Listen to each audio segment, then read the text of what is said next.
이사야서 27장 1절에서 13절까지 말씀 제가 읽겠습니다. 그날에 여호와께서 그 견고하고 크고 강한 칼로 날렘 뱀 리워야단 곧 꼬불꼬불한 뱀 리워야단을 벌하시며 바다에 있는 용을 죽이시리라.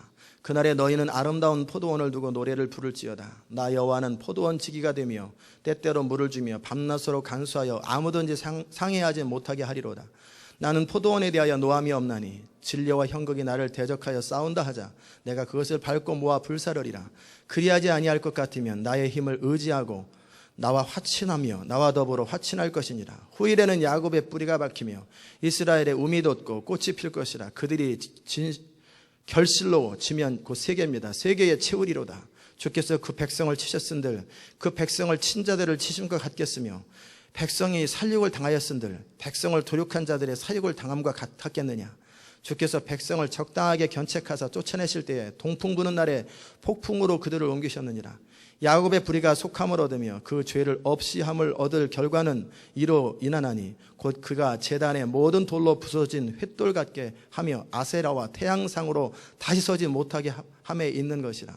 대저 견고한 성읍은 적막하고 거체고 황무하며 버림이 되어 광야와 같았은즉 송아지가 거기서 먹고 거기 누우며 그 나뭇가지를 먹어 없이 하리라. 가지가 마르면 꺾이나니 여인이 와서 그것으로 불사를 것이라. 이 백성이 지각이 없으므로 그들을 지으신 자가 불쌍히 여기지 아니하시며 그들을 조성하신 자가 은혜를 베풀지 아니하리라. 너희 이스라엘 자손들아 그날에 여호와께서 창이라는 하수에서부터 애굽 시내에까지 과실을 떠는 것 같이 너희를 일일이 모으시리라. 그날에 큰 나팔을 울려버리니 아수르 땅에서 파멸케 된 자와 애굽 땅으로 쫓겨간 자들이 돌아와서 예루살렘 성산에서 여호와께 경배하리라. 아멘. 자리 앉겠습니다. 오늘 여러분과 함께 심판과 회복이라는 말씀으로 하나님의 말씀을 함께 나눕니다. 이사야서의 핵심은 하나님의 사랑입니다. 이 하나님의 마음을 이해하지 못하면 우리는 종종 오해합니다. 이사야서의 심판의 내용을 보면 우리는 쉽게 하나님을 심판하시는 하나님, 무서운 하나님으로 인식합니다. 하나님께서 아담의 타락 이후로 인류를 사랑하시되 여전히 사랑하시고 아브라함과 언약을 맺고 그 후손인 이스라엘 백성들을 통해서 모든 하나님의 구원, 열방을 향한 하나님의 구원을 전달하기 원하셨어요. 이제 그 육신의 후손인 이스라엘의 관점을 넘어서서 영적 이스라엘, 즉 지금의 교회를 통해서 그 일을 이루고 계십니다. 이스라엘 백성 가운데 하나님의 약속을 신뢰하며 하나님을 경외함으로 남아있는 자들, 렘넌트죠. 시온이라는 단어는 렘넌트란 뜻입니다. 남은 자들, 하나님을 경외하는 무리들이에요. 이 남은 자들을 통해서 하나님께서 교회를 시작하시고 그들을 통해서 열방을 구원하기를 기뻐하셨습니다. 그리고 여전히 구원받지 못하고 예수 그리스도를 거절한 유태인에 대하여 아브라함과 약속 때문에 그들을 마지막 날에 회복시킬 거라고 또한 그들을 향한 구원도 말씀하십니다. 이사야서 27장을 통해 말씀하시는 것은 뭐냐면 이스라엘 사람들, 또 이스라엘에 대한 심판과 그들의 회복에 대한 거예요.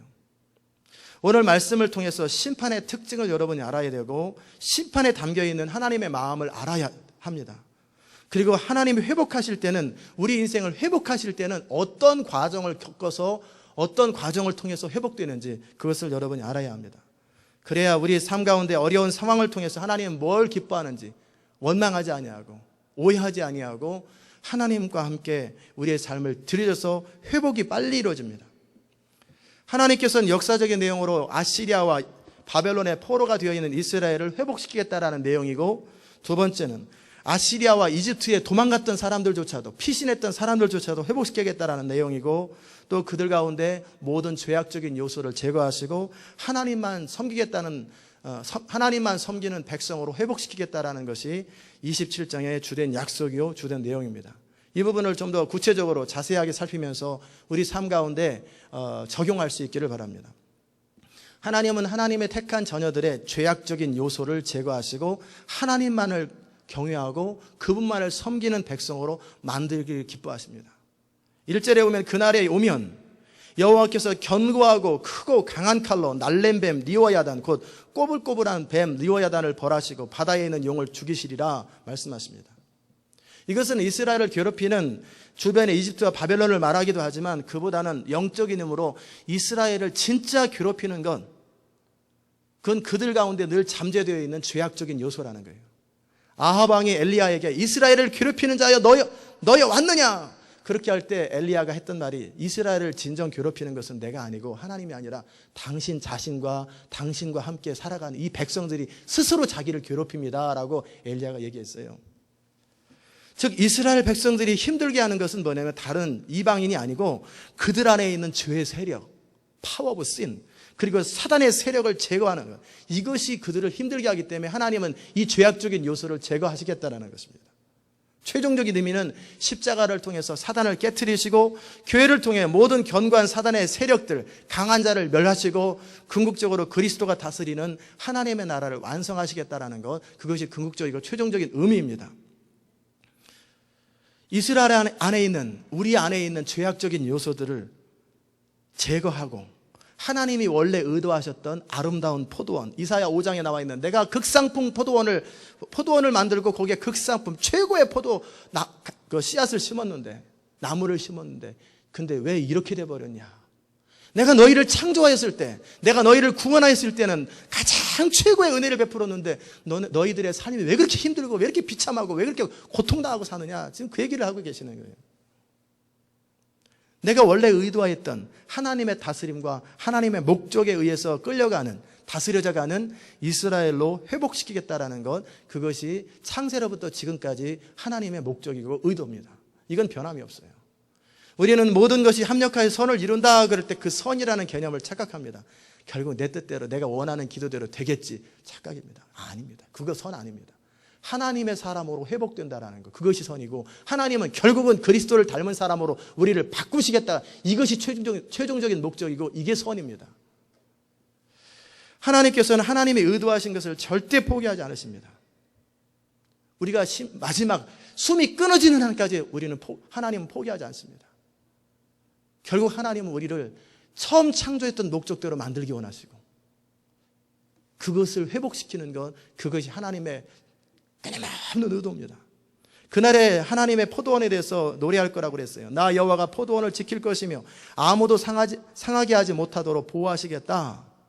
만약에 내가 만들어 놓은 이 포도원에 그게 이스라엘을 말하기도 하고 우리 인생을 말하기도 합니다. 진리와 형극이 있다면, 가시 같은 게 있다면, 불순물이 있다면 내가 그것이 바벨론이든 아시리아든 아니면 우리 안에 있는 악이든 죄의 세력이든 철저하게 내가 진멸할 것이고 다 제거할 것이다. 나는 내 포도원을 회복시킬 것이다. 나는 내가 창조한 백성들을 회복할 것이다. 그것이 하나님의 목적입니다. 하나님께서 징계하시는 모든 이유는 뭐냐면 우리 가운데 죄악들을 제거하시고 하나님만을 섬기는 백성을 만들기 원하시는 거예요.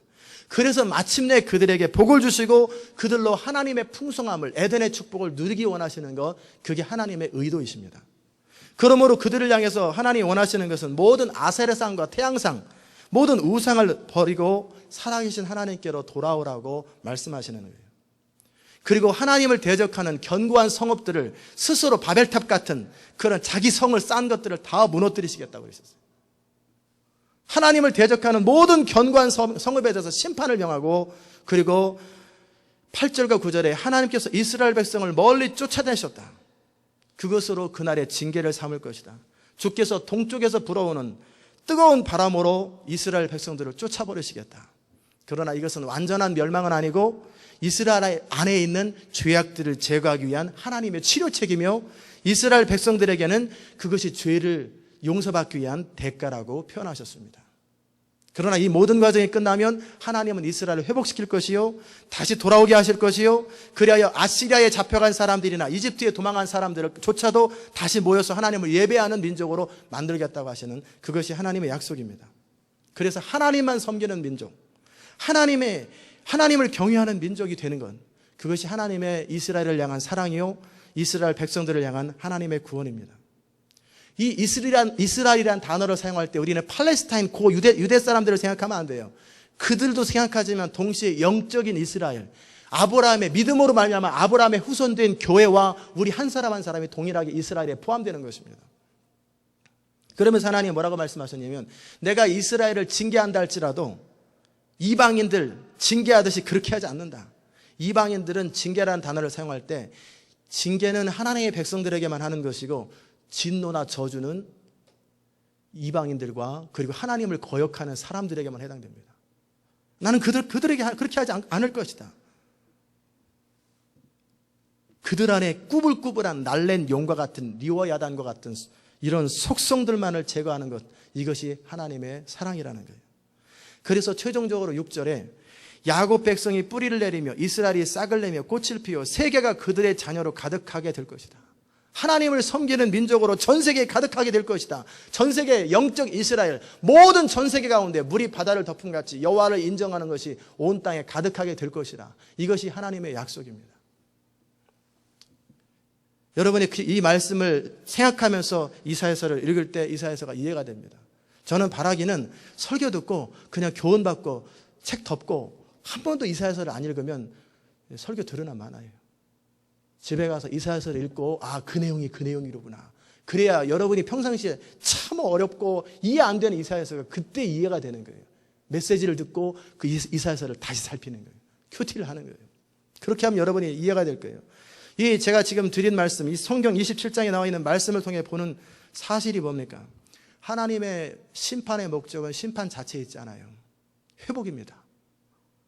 죄로 말미암아 하나님의 형상을 잃어버린 사람으로 하여금 다시금 하나님께로 돌아와 회복되기 원하고 복 주시기 원하시는 것이 심판의 목적이라는 거예요.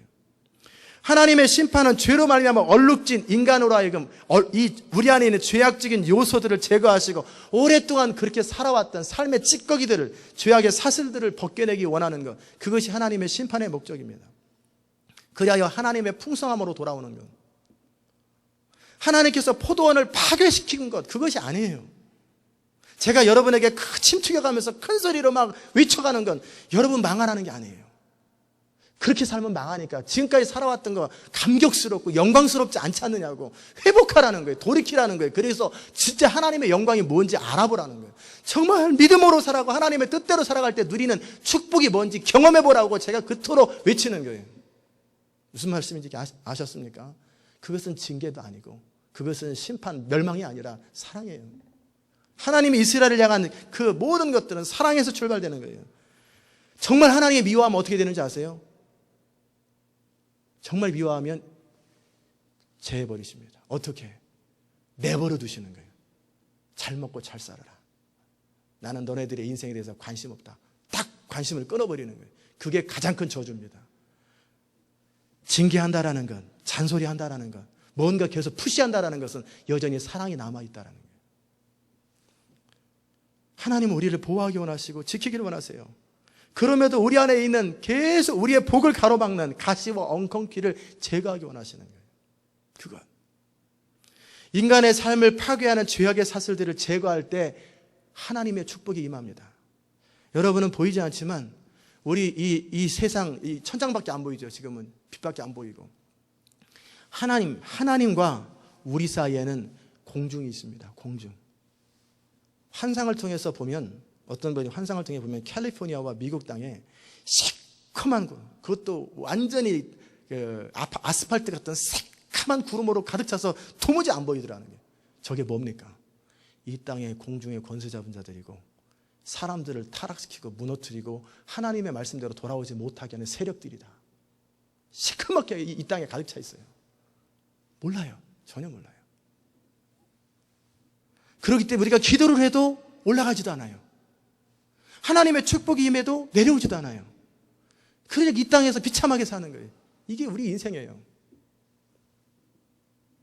이것을 뚫어야 되는 거예요. 이 시커먼 이 구름들을 뚫어야 되는 것. 이것을 어떻게 뚫습니까? 우리 안에 가시와 엉겅퀴가 있으면 그거와 연결이 돼요.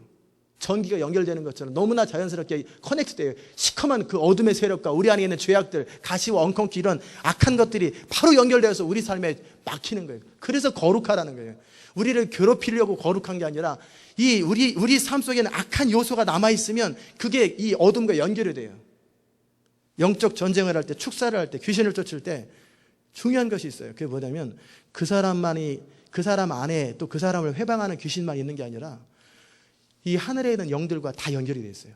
그렇기 때문에 그 주변을 다 끊어버려야 돼요. 예수 이름으로 이 사람 주변에 있는, 이 사람 바깥에 있는 모든 영들은 차단될지어다. 그러면 이 사람 안에 있는 영들하고만 싸우면 되는데, 그런데 이 전부 다와 다 연결되어 있는 거예요. 그러니까 싸움이 불가능한 거예요. 즉 우리 안에 있는 죄악의 요소들이 있을 때 우리는 그 시커먼 그 구름하고 악하고 연결이 되는 거예요. 바로. 그러니까 기도해도 응답이 안 되고 하늘에서 축복이 내려와도 막혀버리는 거예요. 그러니 우리 인생은 비참한 거예요. 그게 우리 삶의 비참함의 이유입니다. 제가 여러분 안에 삶 가운데 이 가시와 엉겅퀴를 제거하기 원하시는 하나님의 말씀을 그대로서 선포하는 거예요. 우리 안에 거룩함을 추구하고 하나님의 말씀대로 살기를 추구하고 그러면 우리 가운데 이 구름 사이에 동그랗게 구멍이 뚫립니다. 시커먼 다른 사람들은 깜깜해도 나의 자리에 야곱이 베델에서 기도할 적에 하늘에 사닥다리가 열린 것처럼 하늘에서부터 여기까지 직통이 됩니다. 그 내 기도가 바로 올라갑니다. 그리고 인생이 풀리기 시작해요. 하나님의 축복이 그것을 통해서 흘러내려오는 거예요. 그럼 나의 인생이 이 땅에서 하나님의 축복을 누리고 살기 시작해요. 그 비결이 뭐냐면 거룩함이에요. 그 비결이 우리 안에 악한 요소들을 제거하는 거예요. 그런데 우리가 스스로 제거하기 어려운 죄악적인 요소들, 이것을 제거하기 위해서 하나님이 인생의 어려움과 고통을 겪게 해서라도 제거하시는 것, 그것이 사랑이라는 거예요. 그게 사랑이에요. 사람이 말로써 그 이기심과 죄악과 자기중심을 벗어날 수 있다면 얼마나 좋겠습니까? 여러분이 자녀들을 키워봐서 아는 것처럼, 여러분 자신을 돌아봐 아는 것처럼, 근데 안 돼요. 말해도 안 돼요. 몇 번을 말해도 안 돼요. 혼을 내고 그것 때문에 대가를 지불하고 처절하게 울부짖어야지 그때 하나씩 죄악들이 딱딱 끊어지더라고요. 사람이 단지 하나님의 말씀을 선포하면 아무런 징계와 심판이 없이 새롭게 되면 얼마나 좋겠습니까? 그런데 그렇게 안 되더라는 거예요. 우리 안에 있는 죄악은 그렇게 끈질기고 오랫동안 우리를 묶었던 힘이에요. 엄청나게 강한 힘이에요. 그래서 벗어나고 싶어도 벗어나지 못하고 여전히 그 안에서 안주하는 거예요. 적당히 나쁜 것만 주는 게 아니라 적당한 쾌락도 주고 적당한 즐거움도 주고 적당히 이해도 되고 그렇게 해서 우리를 사로잡는 힘이 있더라는 거예요. 여러분이 죄를 끊기 위해서 그저 적당히 기도하고 적당히 회개하면 안 끊어집니다. 안 끊어져요. 하나님께서는 분명히 말씀하십니다. 네가 죄를 용서받기 위해서는 치러야 될 대가가 바로 멀리 쫓겨나고 동풍에 날려가는 것이다. 너의 삶의 기반이 다 사라져버리는 것이다. 네가 믿고 의지하던 것이 다 사라지는 것이다. 그것이 너가 벗어날 수 있는 비결이다. 네가 도무지 끊임없이 붙들고 있었던 모든 것들을 뿌리채 뽑아서 날려버려. 동풍으로 날려버리고 그렇게 될 때 너는 드디어 죄에서 벗어나고 네가 의지하던 것이 의미 없다라는 것을 알게 될 것이다. 지금 그 말씀하시는 거예요. 그게 대가라는 거예요. 처절하게 포로 생활을 하고 처절하게 자기가 주인인 삶을 살아가는 아픔을 겪고 나서야 내가 아무것도 아니고 나에게는 소망이 없으며 오직 하나님만이 우리의 진정한 피난처라는 것을 깨닫게 된다라는 거예요. 그게 우리가 치러야 될 대가라는 거예요. 우리 안에 있는 리워야단, 꾸불꾸불한 리워야단, 징그럽게 우리를 완전히 발바닥부터 촘촘하게 우리를 가로막고 있는 이 뱀의 세력, 주의 세력이 얼마나 우리를 붙들고 있는지 몰라요. 강력하게 우리를 사로잡습니다. 말로 깨달으면 되는 거 아니에요. 그래서 하나님 이 죄악을 제거하기 위해서 그 아들을 십자가에서 처절하게 못 박아 죽일 만큼 대가를 지불한 거예요.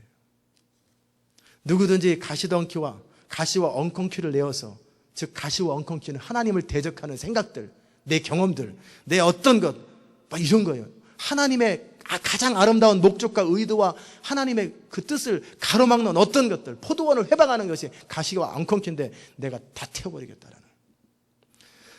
이 말은 뭐냐면 우리 안에 하나님 없이 살아갈 수 있다고 여기는 자들, 우리 안에 여전히 하나님 아닌 다른 것으로 만족하는 것들을 가지고 살아갈 때 하나님은 그것을 철저하게 뿌리채 뽑아버리겠다. 우리가 의지하던 것들을 제거하겠다는 거예요. 그나마 지팡이 의지하고 있는데 지팡이를 툭 쳐버리겠다는 거예요. 짝다리 짚고 있는 다리 툭 치겠다는 거예요. 그래서 너는 아무것도 아니라는 걸 가르쳐주겠다는 거예요. 여러분 이해되셨습니까? 아직도 뭔가를 붙들고 계십니까? 아직도 하나님의 전적인 사랑과 그분의 능력 말고 다른 붙들 것이 있습니까? 마음속에 쓴뿌리와 원망이나 불평이나 나름대로 인생의 생각들이 아직도 있으십니까? 아직도 해볼 것이 남아있습니까? 그게 뭐냐면 가시와 엉겅퀴예요. 하나님 아닌 다른 것으로 의지할 만한 어떤 것, 방법들, 생각들, 재주들, 그 어떤 것도 우리의 삶을 형통하게 하지 못한다는 거예요. 중심으로 하나님만을 의지하는 것, 온 마음으로 하나님을 채로 만족하는 것, 그것 말고 다른 어떤 것도 우리 삶의 비참함의 원인이라는 거예요. 풍성함을 가로막는 원인이라는 거예요. 이스라엘 백성들은 포로와 전쟁을 통해서 그들이 믿고 의지하던 것이 아무것도 아니라는 거예요. 그들이 우상을 섬기고 태양상을 섬겨도 안 되고 에집트를 의지해도 안 되고 다른 나라를 의지해도 결국 소용없다라는 것을 그들이 처절하게 고통을 겪고 나서 깨달았어요. 결국 내가 붙들었던 것이 가시와 엉겅퀴였구나.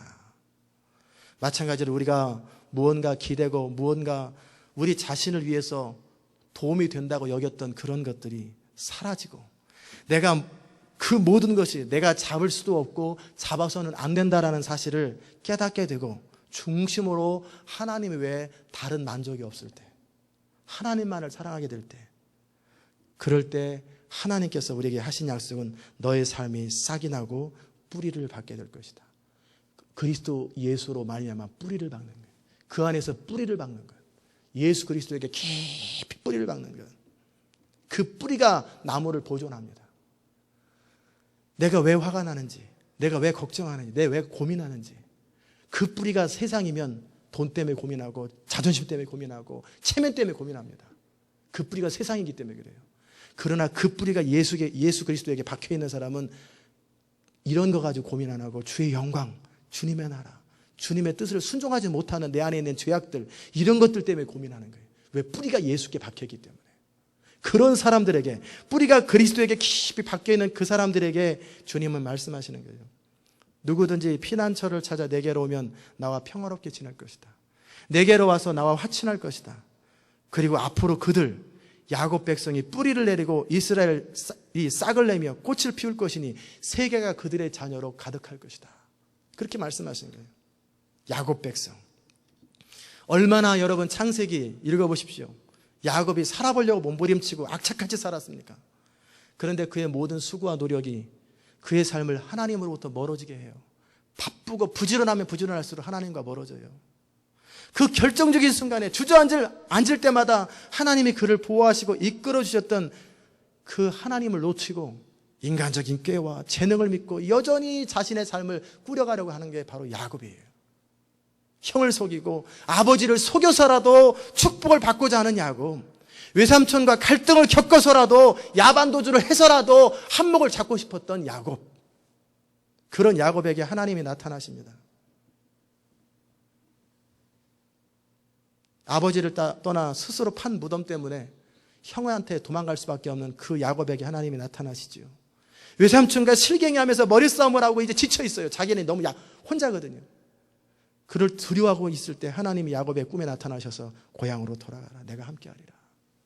형을 만나기에 두려워서, 자기가 뿌린 씨앗이죠. 두려워서 막 견디지 못할 그때에 천사를 보내서 인생의 비밀을 깨닫게 하십니다. 야곱과 씨름합니다. 야곱은 축복 달라는 거예요. 축복. 야곱이 생각하는 축복은 현실적인 축복, 문제 해결되는 거, 내 삶 편안한 거, 내 거부되는 거, 이게 축복이에요. 야곱은. 그러나 그게 아니다, 축복이 아니라고 가르쳐도 야곱은 못 알아듣습니다. 끊임없이 축복하라고. 그러니까 천사가 환도뼈를 발로 팍 차가지고, 무릎으로 차가지고 엉치뼈를 부러뜨려 버렸습니다. 기어다니게, 도망가지 못하게, 살궁이 못하게. 그래서 전적인 은혜로 되어지는 삶이 무언지 배우도록 환도뼈를 부러뜨렸어요. 그리고 이름 바꿔라. 이름 바꿔라. 너는 야곱인데 발꿈치를 잡아가지고 악착같이 살려고 하는 거 이름 바꿔라. 이스라엘로 바꿔라. 이스라엘로 바꿔라. 그리고 나서 에서와 야곱이 머리 굴린 대로 되지 않고 에서와의 축복된 만남은 너무나 형제간의 사랑의 만남으로 바뀌어버렸어요. 그 은혜를 경험하고도 야곱은 어떻게 합니까? 또 머리 씁니다. 저러다 형 맘 바뀌면 어떡하냐. 하나님이 함께 하신 것, 하나님의 축복은 하나님이 보존하시는 축복인데 저러다 형 맘 바뀌면 어떡하냐. 그리고 세겜으로 딴 데 도망가 버리는 거예요. 형 먼저 가라고. 그러니까 세겜 땅에서 자기 딸 하나밖에 없는 딸 강간당하죠. 그러니까 그 보복하겠다고 심은 거 레이가 그 사람들 속여가지고 남자들 죽여버리죠. 그러니까 그 주변에 있는 민족끼리 다 죽이겠다고 난리죠. 이건 방법이 없는 거예요. 그러자 또 다시 하나님이 나타나는 거예요. 베델로 돌아가라. 베델로 돌아가라. 베델이 뭡니까? 하나님의 보호와 축복이 있는 것이에요. 자신의 방법이 아니라 하나님을 신뢰해야 하고, 좀 대충 믿지 말고 완전하게 좀 믿어라. 대충 믿지 말고, 믿는 척하지 말고 진짜 좀 믿으라는 거예요. 베델은 하나님의 집이란 뜻이에요. 하나님을 피난처로 삼는 태도. 이사 27장에 그랬잖아요. 하나님께로 와서 피난처를 삼으라는 거예요. 그게 베델이에요. 베델로 돌아온 야곱은 보호하심을 받습니다. 주변 모든 나라가 두려움을 주어서, 모든 나라에게 두려움을 줘서 야곱을 공격하지 못하도록 하나님이 보호해버리십니다. 외삼촌 라반의 꿈에 나타나서 네가 잘했든 잘못했든 선악간에 야곱에게 한마디도 하지 마. 한마디라도 하면 너는 작살날 줄 알아. 하나님이 라반에게 경고하니까 라반이 와서 한마디도 못하고 축복하고 그냥 가잖아요. 그런 것처럼 이 세겜 땅과 그 모든 족속들에게 두려움을 줘서 쫓아오지 못하도록 하나님이 야곱을 보호하시는 거예요. 왜? 베델로 왔기 때문에. 하나님께로 피했기 때문에. 그랬으면 이 정도면 이제 정신 좀 차리면 좋잖아요. 그런데 여전히 이기적이에요. 여전히 야곱은 자기 원하는 대로만 살아요. 여전히 자기 좋아하는 요셉은 여전히 좋아하고, 다른 아들들은 괄시하고, 여전히 베냐민만 편애하고 요셉만 편애하고, 야곱은 한평생 자기가 원하는 것을 극복하지 못해요. 평생 자기 원하는 대로만 살아요. 이게 야곱의 삶이에요. 이게 우리 인생의 비극이에요. 이것이 인생의 꾸불꾸불한 리워야단이에요. 우리 몸을 칭칭 감고 있는 리워야단이에요. 이것을 하나님이 어떻게 제거하십니까? 이게 제거돼야 인생이 행복해지는데, 이게 제거돼야 축복이 하늘에서부터 흘러내려오는데 어떻게 제거합니까? 견고하고 큰 칼로, 완전히 정말 그 견고하고 큰 칼로 강력한 심판과 징계를 통해 제거하는 거예요. 이게 축복인 것을 알아야 돼요. 우리가 뱀이 우리 몸을 머리끝부터 발까지 통통통통 감고 있을 때 뱀을 칼로 팍팍 치면 충격이 임하잖아요. 충격이 임하면 우리를 때리는 줄 알아요. 그게 아니라 뱀을 자르는 중이에요, 지금. 뱀을 자르는데 그게 우리 아파가지고 넘어지거든요. 강한 칼로 채찍으로 뱀을 때리고 칼로 때리면은 뱀이 우리를 완전히 싸기 때문에 이 넘어지고 저리 넘어지고 이리 넘어지고 저리 넘어지고, 그럼 뱀이 그냥 가만히 있나요? 그냥 괴롭히죠. 더 죽이려고 그러지. 그것이 우리는 마치 우리를 때리는 것 같아요. 그러나 뱀을 때리는 거예요. 이 죄악적인 요소를 때리는 거예요. 이게 하나님의 사랑인 걸 알아야 돼요. 결국 야곱이 언제 인생이 풀리냐면, 하나님 말고 야곱에게 남아있는 요셉이 사라져버리죠. 그렇게 베냐민도 나중에 빼앗겨버리죠. 그래서 내가 이르면 이루리로다. 하나님이 진정 원하는 것은 우리가 가지고 있는 걸 빼앗는 게 아니에요. 잡을 수 없는 것을 잡으려고 하는 우리의 죄악과 기질을 제거하는 거예요. 우리가 하나님 아닌 다른 것으로 위안을 삼으려고 할 때, 그것을 나의 행복으로 삼으려고 할 때 그것을 제거하는 거예요. 우리가 오랫동안 그것을 붙잡고 있는 것일수록 그것은 더 끈적끈적하게 아예 살에 붙어 있는 것처럼 붙어 있습니다. 그 살에 붙어 있는 걸 떼려면 때 벗길 때 그냥 안 벗겨지잖아요. 그러니까 어떻게? 피도 나고, 그러니까 뜨거운 물에 담궈 놓으려고 그러면 또 싫다고 그러고, 그러면 그냥 뛸래? 그러면 또 싫다고 그러고. 그게 우리 안에 너무 박혀있는 죄악의 세력들이에요. 그것이 제거되는 과정이 너무 고통스러워요. 그걸 뭐라고 그래요? 대가라고 그래요. 대가. 때때로 우리는 하나님의 사랑과 능력을 이용해서라도 우리가 잡고 있는 것을 여전히 잡으려고 그래요. 하나님을 이용하고 하나님의 능력을 이용해서라도, 기도를 해서라도 내 행복을 우리 방법으로 추구하려고 그래요. 그러나 여러분 명심하십시오. 우리 인생은 오직 하나님으로만 충분할 때, 하나님 그분만으로 충분할 때만 우리 인생은 안식을 얻고 쉼을 얻는 거예요. 우리 안에 하나님 외에 남아있지 않을 때까지, 아무것도 하나님 말고는 없을 때까지 우리의 삶은 쉼이 없습니다. 쉼이 없어요. 그래서 수고하고 무거운 짐을 지고 가는 사람들이라고 그러는 거예요. 이런 사람들을 향해서 우리 주님이 말씀하십니다. 수고하고 무거운 짐진 자들아, 다 내게로 오라. 그리고 쉼을 누리라는 거예요. 우리가 주님께 나올 때 무장을 해제하고 우리가 가지고 있는 모든 것을 가지고 내려와 주님께 나와야 되는 거예요. 오직 그 하나님과 그분의 사랑 외에는 아무것도 의지하지 않은 채 주님께 나오는 거예요. 그럴 때 안식이 뭔지를 처음 알게 돼요. 아, 이게 쉬는 거구나. 이게 평강이로구나. 이게 정말 위로로구나. 그걸 알게 돼요. 우리는 뭔가 좀 채워지고 하나님 돕는 것 같으면, 나 이게 무슨 위로인 줄 아는데 그게 아니에요.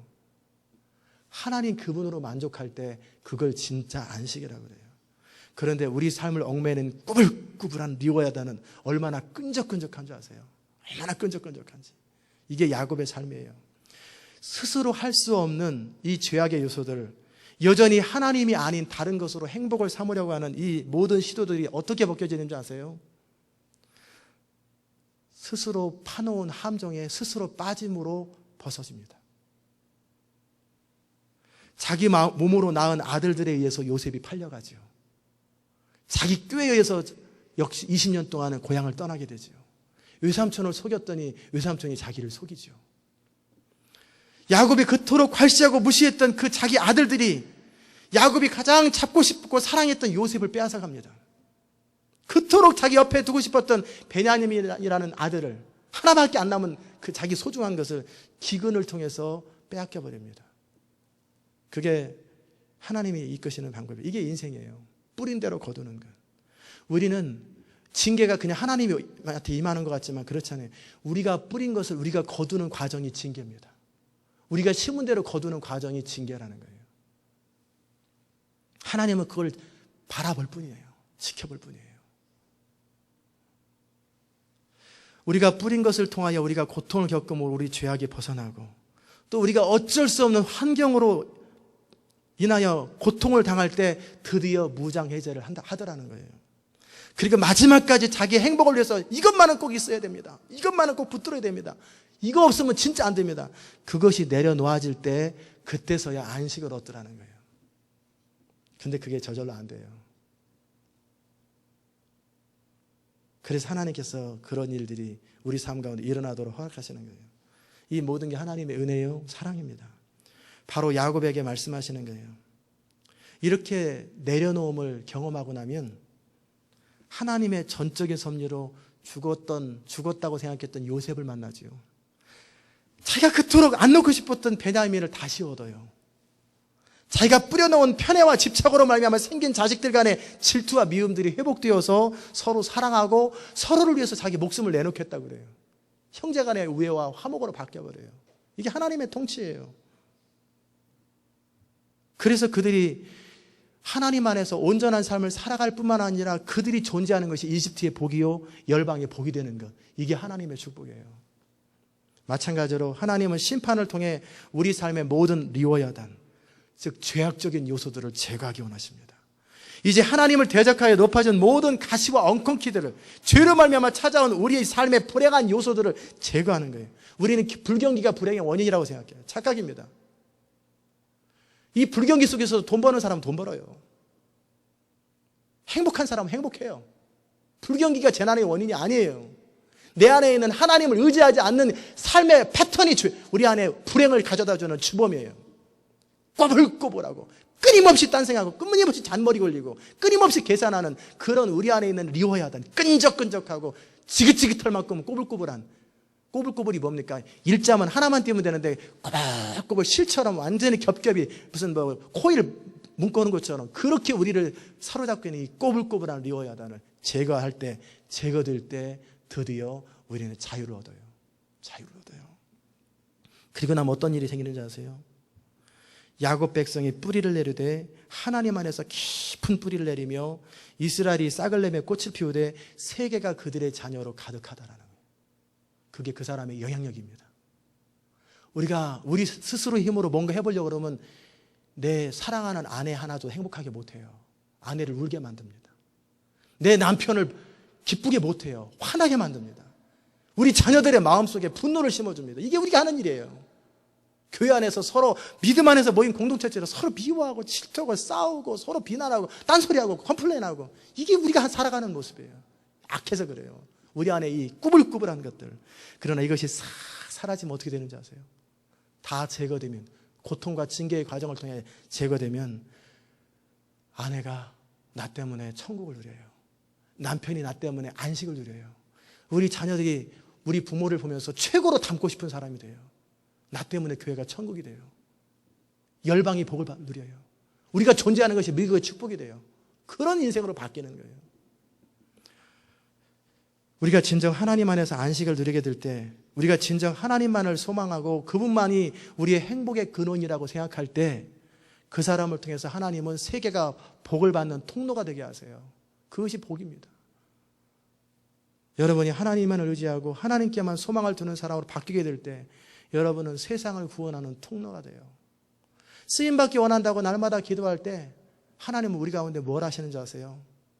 우리를 당장 사용하지 아니하고 사용할 준비를 하시되, 우리가 의지하던 모든 것, 불신앙적인 요소들, 인간적인 요소들을 철저하게 제거하고 우리 안에 리워야단 같은 꼬불꼬불한 징그러운 것들을 제거하시는 거예요. 어떤 것은 말씀으로 제거되고, 어떤 것은 깨달음으로 제거되고, 어떤 것은 삶의 고통과 아픔과 징계를 통해 제거되고, 그래서 벗겨지는 거예요. 그게 우리가 쓰임받기 위한 그릇이 되는 과정이에요. 그리고 나면 어떻게 되냐면 하나님밖에 생각을 안 해요. 하나님의 영광만을 진짜 사랑하게 돼요. 하루 종일 24시간 머릿속에 하나님의 영광으로 가득 차 있어요. 그런 사람은 복의 통로가 됩니다. 하나님은 택한 자녀들을 보호하시고 사랑하시되 모든 가시들을 제거하기 원하십니다. 하나님은 택한 자녀들이 열방의 구원의 통로가 되기 원하세요. 우리가 하나님의 사람으로 우리 안에 있는 리워야단이 제거되면, 즉 대가를 동반한 하나님의 심판을 통해 죄악적인 요소들이 제거되면 우리 삶은 온전히 회복됩니다. 그래서 우리가 하나님께 깊이 뿌리를 내리게 되고, 우리의 삶은 열방을 구원하는 통로가 돼요. 우리 기업은 열방을 구원하는 통로가 돼요. 우리 자녀들은 열방을 구원하는 통로가 되는 거예요. 그러기에 우리 삶 속에 하나님이 경고하시죠. 모든 우상과 태양상과 아세라 상들을 제거하라. 태양상과 아세라 상은 뭡니까? 이스라엘이 가나안 땅에서 섬겼던 신들이에요. 우리 삶에 우리 삶을 위해서 옳다고 여겼던 방법과 시도들을 제거하라는 거예요. 하나님이 아닌 다른 인간적인 시도들은 태양상이고 아세라상이에요. 교회 다니는 사람들이 얼마나 우상숭배를 잘하는지 몰라요. 거룩 하나님만을 찬양합니다. 맨날 그러면서 세상에 살면서 여전히 뭔 생각들이 많고 뭔 자기 중심들이 많은지, 이게 다 우상숭배들이에요. 그런데 그런 것이 벗겨질 날이 와요. 정말 벗겨질 날이 와요. 하나씩 그런 것들이 벗겨져요. 그리고 그 다음에 소망이 하나님께만 있어요. 그분만을 사랑하게 돼요. 그때가 되면 행복이 시작됩니다. 행복이 시작돼요. 그때가 불행이 다 끊어지고 모든 죄악들이 사라지고 그리스도 안에서 이게 축복이로구나, 이게 안식이로구나, 그것을 경험하게 돼요. 사랑하는 여러분, 하나님께로 돌아오는 것은 재앙이 아니라 축복이에요. 그것이 진정한 살 길이에요. 심판은 우리를 회복하기 위한 하나님의 축복의 통로입니다. 그것을 통해서 우리의 죄악적인 요소들을 제거하는 것, 그것은 하나님의 사랑입니다. 여러분이 힘들게 하고 아프게 하는 것은 다른 것이 아니라 우리가 뿌려놓은 것들, 우리 안에 이 때를 벗기는 과정에 살이 뜯기는 시간이에요. 이 때들은 같이 살면 안 되잖아요. 때가 벗겨지는 과정이에요. 뱀을 쳐서 없애려고 할 때 칼로 치고 채찍을 통해서 뱀을 죽이는 과정 속에 느끼는 아픔이 바로 우리가 살고 있는 삶의 아픔들이에요. 우리는 그 남편 같으죠. 우리는 경기가 나쁜 것 같으죠. 우리는 우리 삶의 질병인 것 같으죠. 그것은 하나의 과정이에요. 정말 아니에요. 하나님은 우리를 망하게 하지 원치 아니하시고 죄악적인 요소들을 제거하기 원하세요. 그런데 이 말씀이 깊이 가슴속에 다가올 날이 언제일지 저는 모르겠어요. 그런가 보다, 이렇게 생각하던 사람이 그렇습니다, 하나님, 이렇게 다 바뀔 날이 언제일지 모르겠어요. 글쎄, 그럴래나, 그러던 생각들이 정말 나는 정말 하나님, 내 속에 이 악함들을 제거해달라고, 나는 하나님 안에 거룩하고 순결하게 원합니다, 이것이 나의 삶의 가장 최고의 기도의 제목이 될 때까지 얼마나 더 시간이 필요한지, 사랑하는 여러분, 하나님은 우리의 행복에 관심이 있습니다. 우리 삶의 풍성함에 관심이 있어요. 그래서 우리 안에 죄악적인 기질, 하나님의 축복을 가로막고 있는 이 시커먼 먹구름과 연결되어 있는 우리 안에 이 죄악적인 기질들, 우리 안에 이런 죄악적인 기질들이 없으면요, 어디를 다녀도, 구름 속을 다녀도 묻지가 않습니다. 죄가 묻질 않아요. 내 안에 근거가 있기 때문에 죄가 자꾸 붙는 거예요. 왜 나는 왜 이렇게밖에 못 사나? 근거가 내 안에 있기 때문에. 그러나 내가 거룩해지면 아무 데를 진흙탕을 다녀도 아무것도 안 믿어요. 땅 나오면 여전히 깨끗해집니다. 세상을 다 휘짓고 다녀도 여전히 깨끗한 상태로 바뀌어버리는 거예요. 세상이 우리를 오염시키는 게 아니라 우리 안에 죄악적인 요소들이 세상의 것을 끌어당기는 거예요. 그래서 우리가 오염되는 거예요. 이 사실을 알기를 바랍니다. 그런데 이 꾸불꾸불한 리오야다는 우리 힘으로 노력으로 벗겨지지 않아요. 그 악함을 하나님은 심판이라는 불로 제거하고 정결케 하십니다. 그게 시온 인터내셔널 교회 약속하셨던 남은 자들을 거룩하게 하고 정결하게 하시는 과정이에요.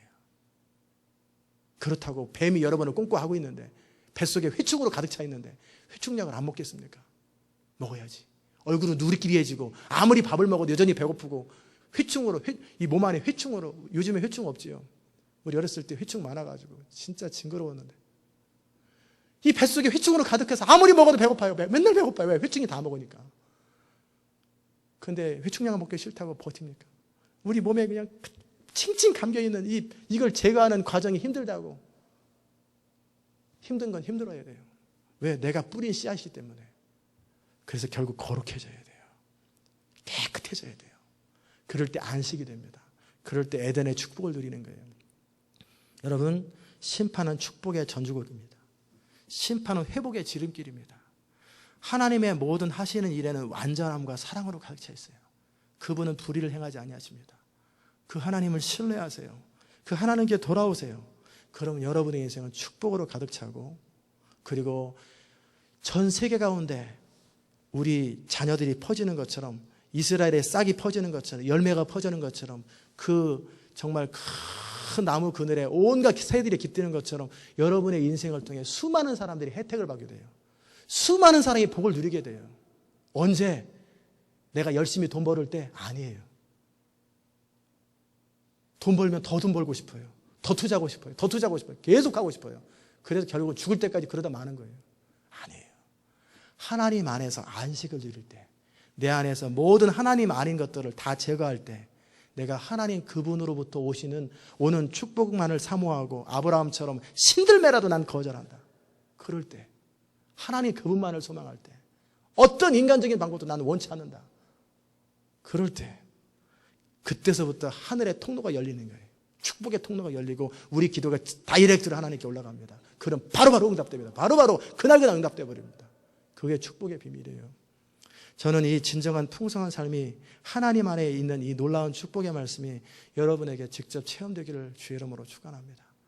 그래서 여러분만 행복하지 마시고, 이제는 여러분이 그리스도 안에서 행복을 누리면요, 여러분을 통해 수천 명, 수만 명의 사람들이 혜택을 누려요. 그 복을 누리는 거예요.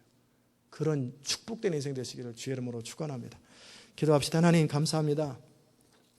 우리를 사랑하셔서 우리 안에 있는 죄악적인 끈적끈적하고 꾸불꾸불한 리오야단, 죄악적인 기질을 제거하기 원하시는 주님, 우리가 살아왔던 시간만큼 우리 속에 칭칭 감겨있는 이 죄악적인 요소들을 제거하기 원하시는 주님, 감사합니다. 심판은 우리가 받는 저주가 아니고 축복의 전주곡이요, 우리를 회복하기 위한 과정인 것을 저희로 알게 하시고 주님을 의지하게 하시고 더 간절히 사모하면서 우리를 정결케 해달라고, 거룩해 해달라고 사모하는 자들 되게 하소서. 하나님 외에 다른 어떤 것도 우리 마음의 위로나 안식을 삼지 않게 하시고 오직 성령으로 우리에게 허락되는 생각들, 방법들, 전략들을 가지고 이 땅에서 하나님을 추구하며 이 땅의 삶을 살아갈 수 있도록 도와주시옵소서. 매 순간 옳은 길을 선택하고 하나님의 뜻만을 선택하게 하여 주옵소서. 예수님의 귀하신 이름으로 축복하며 기도드리옵나이다. 아멘.